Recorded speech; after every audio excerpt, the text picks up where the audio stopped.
నాకు ఓ కవళం పెడతావా అమ్మా?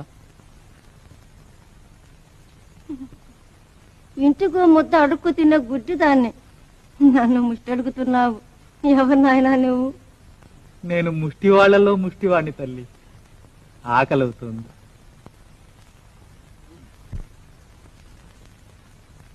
ఈనాటికి నాకు ఒకరికి పెట్టే భాగ్యం ఇచ్చావా తండ్రి? మహారాజుగా తిన్నాయన. ఇదే మా కమ్మగా ఉంటుంది.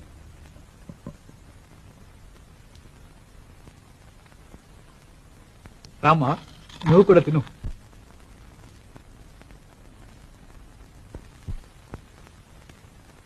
మీకోసం పలహారాలు తెచ్చి మీరు స్వీకరిస్తే చాలని ఇంతమంది కాచుకుంటే కాదని ఈ ముసుకుడు కోరి తింటున్నారా స్వామి?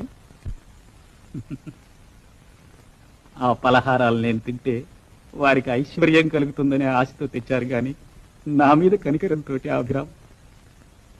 ఈ మహాతల్లి నేనెవరో ఎరగదే ఆకలమ్మాని చెయ్యి దాచగాని జాలితో తన తిండి నాకు పెట్టింది.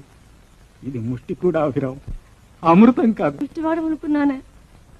వేమయ్యవా తండ్రి, నిన్ను కళ్ళారా చూసే భాగ్యం నాకు లేకపోయింది కదా. నన్ను చూడాలనుందమ్మా. నీ వంటి మహాత్ముని చూడటానికి ఈ కపోతు నోచుకోవద్దా తండ్రి? చూడమ్మా, నేను నీ వంటి మనిషిని.